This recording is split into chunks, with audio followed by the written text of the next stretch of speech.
Commander Holly plays with friends. Hey, Tweethearts, how's it going? Pretty good. Welcome back to Aviary Attorney, and we're on trial. Dun dun dun. Object. We're ready to cross-examine this witness. Select a key phrase that you find suspicious, and Falcon will press the witness for information. Ask the right questions to bring the truth to light. Avoid pressing for pointless details. The judge and jury don't like having their time wasted. Select a statement to question. Okay. Blood on her paws was the real, I think. We were alerted and brought to the scene by the housemaid. So what did she see, right? I feel like we should ask about the housemaid. Yeah. Well, do we get multiple questions? Inspector, you say you were alerted to the scene by Baron Ragiel's housemaid.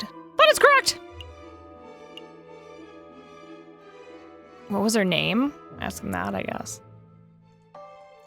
What was her name? The housemaid's name was Courage de Hot. We found her running from Chateau Crenier with tears in her eyes. Colleen. That was the thieving giraffe lady. Don't steal me lines! We questioned her extensively, but didn't find anything implicative. As far as the police are concerned, Colleen de Hot is not a suspect. No. I'd say, Blood on her paws? Yep. Inspector, you say Dame Cataline had blood on her paws. Correct. Blood clung to her fur like guilt to a convict. How much blood was there? How much blood was there on the lady's paws, Inspector? Enough for it to be clear that she had dirtied her hands on the victim's body.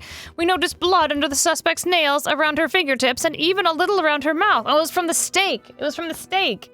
It wasn't from the corpse. It was from her eating the bloody steak with her hands with no silverware. Oh, you're right. Her mouth. Her mouth? How vile.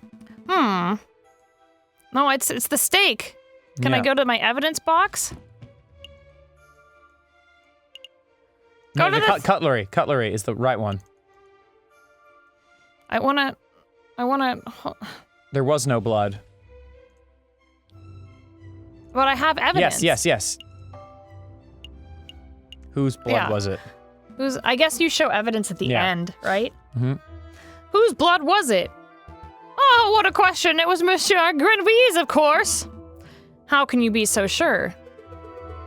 I object. This line of questioning is absurd. There was only one murder victim that night. The blood of Dame Caroline's paws could only belong to the person, Monsieur Grenouille. Judge, Falcon's trying to delay the trial by asking pointless questions.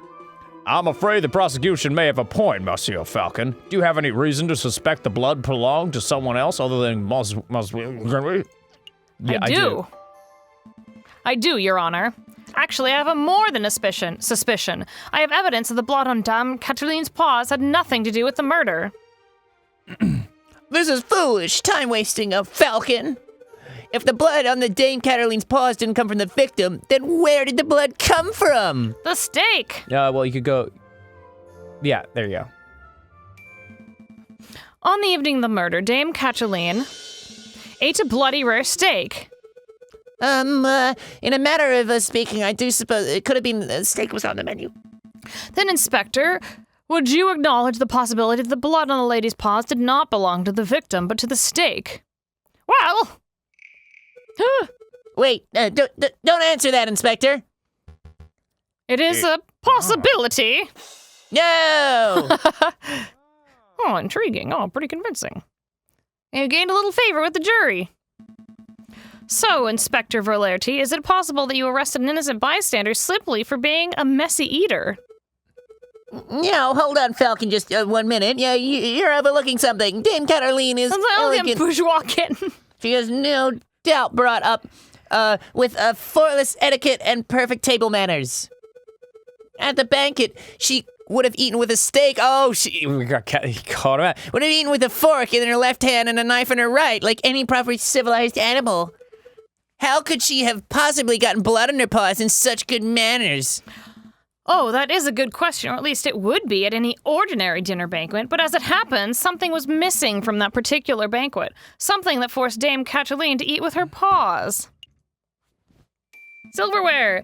Dame Cataline is forced to eat steak with her paws because, The silverware of the household had been previously stolen. It's stolen. I don't recall any mention of that in the police report. We weren't aware of anything missing from Rogel's residence when we performed the initial investigation. But as it happened, Baron Rogel approached us about this very subject last night. Ah! Oh, innocent perhaps? What a twist! What a twist!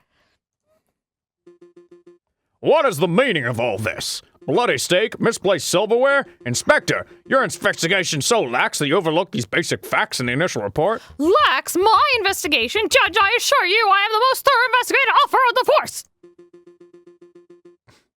Oh, then it's amazing that the Parisian police managed to solve any crimes at all. Heh. Oh dear. Be on your way, Inspector. Perhaps do a little inspecting for your next case. Fine, so be it. Monsieur, next time! Until next time, goodbye, I'm a bird. Prosecutor, I trust your next witness is ready. Yes, of course, Your Honor. I call upon, Monsieur Rabino, the photographer who attended the banquet on the night of the murder. Monsieur Rabino. Oh, we didn't have a voice for this guy, did we? How does it go? Yeah. He's an artist. What should he sound like? He would be like, whoa. Okay. How does it go? I swear to speak without hatred and without fear, to tell the whole truth and nothing but the truth. It's a little cliche, to be perfectly honest. Could the witness please introduce himself to the court record? As if anybody in this courtroom does not immediately recognize me, I'm the great Monsieur Rabino, cutting-edge photographer and visionary. I don't just take people's pictures, I capture their very essence. Je suis le cherche, tu es un pipe. Says pipe. I don't know. You may have seen my works in hit magazines La Branche or C'est Chatet. Chet? I don't know. I can send you tweets if you like tweets. What on earth is a tweet? That's bird communication. Come on, Falcon. It's the 19th century. Get with the times already. Yes, your works are very impressive, Monsieur Rabino. But let's get down to business to defeat the Hun. Could you tell us the activities you were doing on the night of the murder?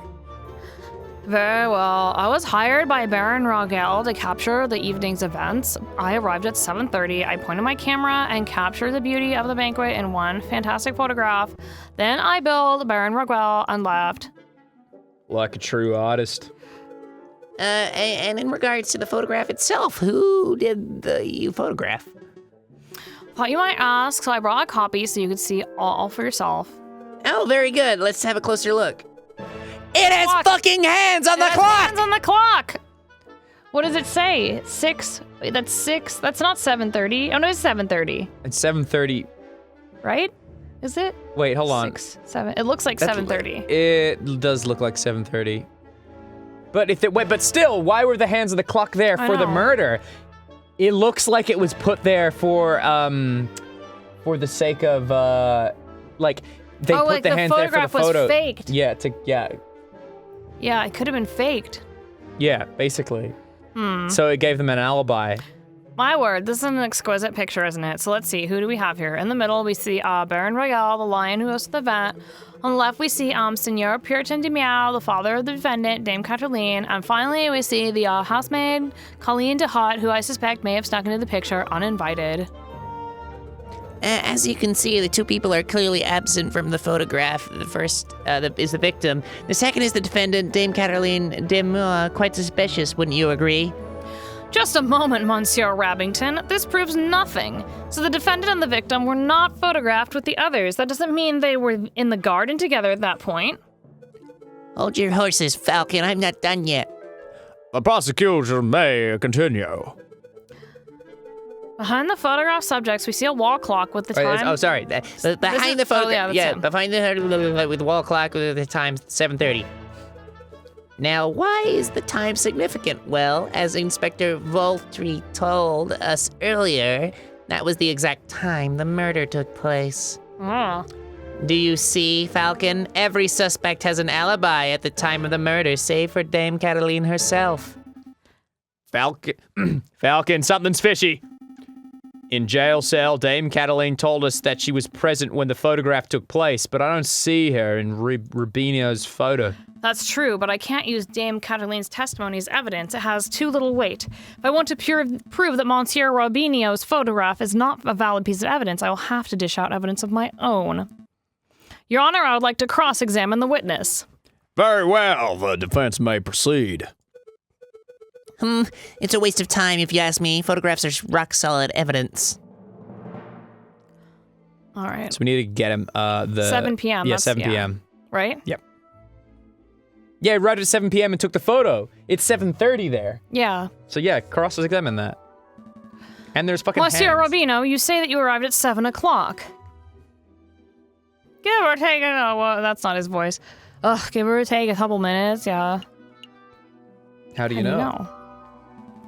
How do you know that you arrived at 7? Well, the clock in my house read 6:45 when I left, and the walk to Chateau Conrad was around 15 minutes. I don't claim to be a flawless timekeeper, but I am a professional. I always stick to an appointment. Do you have another question about Rubino? Oh, that's me. Yes. How long did it take to set up? How long did it take to set up your camera? Took perhaps 25 minutes to find a shooting location, put together a camera, and ready the film. So you arrived at 7, and the photograph took place at 7:30, and you spent 25 minutes setting up. That leaves 5 minutes unaccounted for. This is you. Falcon, surely you aren't suggesting that Monsieur Rubino had something nefarious in a small window of time? I am. I most certainly am. This discrepancy is of utmost importance to the case. Well, I probably spent like 2 minutes or so talking to Baron Regel. He took a great interest in my camera. I see, but that still leaves 3 minutes remaining. I spent perhaps 2 minutes using the bathroom facilities. Oh, Falcon, do you seriously expect us to sit here and listen to you nickel and dime Monsieur Rubino everything? I must agree, this is quite unnecessary, Monsieur Falcon. Please stop at once. Oh no! He calls us a buffoon. Oh no. I guess not. Yes. No, No, we're not I allowed guess. to ask about the time anymore. Damn it. Even though there's no hands on the clock. You said no.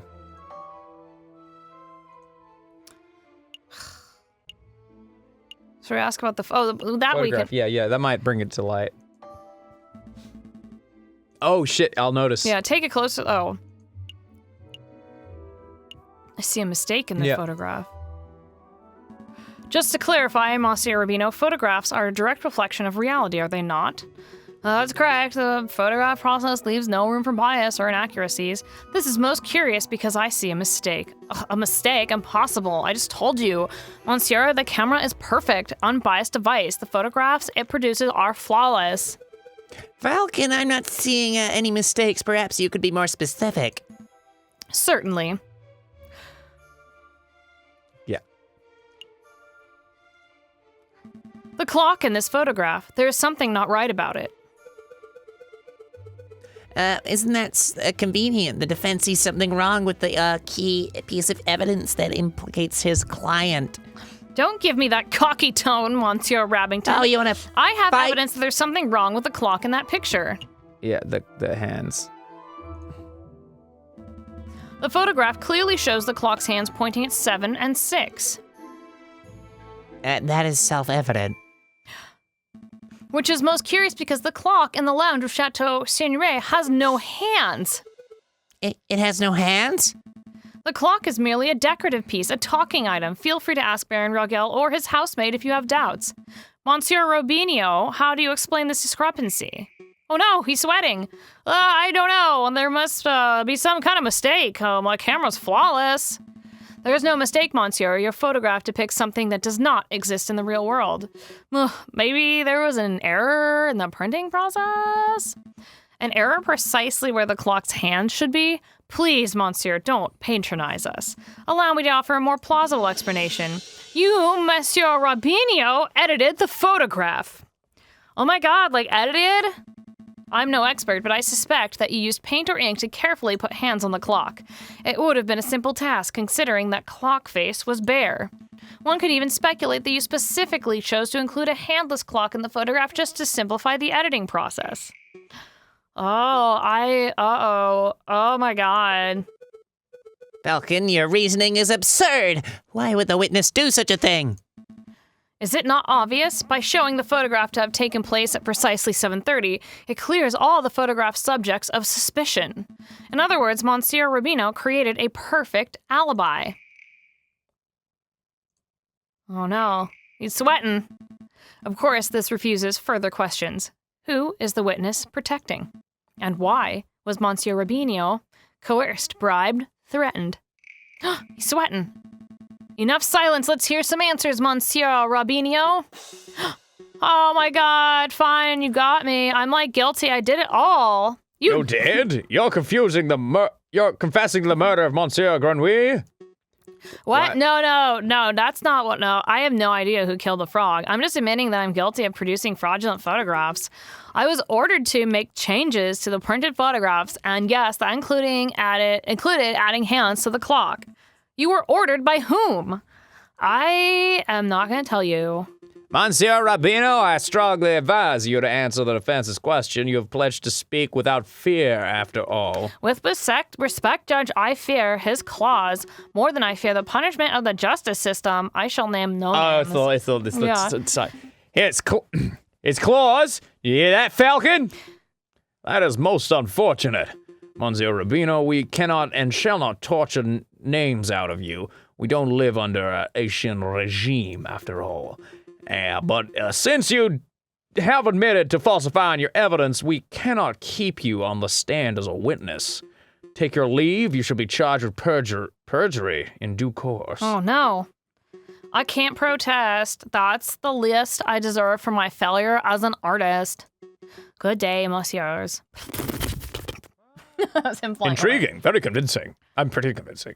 Yeah, we gained favor. All right. Well, in the next episode, we're going to keep gathering our evidence and next venturing episode, forth. I'm going to give that jury some favors, if you know what I mean. I'm going to help them take out their Who's your laundry. favorite juror? I'm definitely going to have to say the seal. Oh, mine's the puffin. Oh, I kind of like the ostrich or emu or whatever. All right, bye guys. Beautiful. I like birds. You like birds. I like birds, so click on that little bird. I like birds. You like birds, so click on that little bird to become a tweet heart.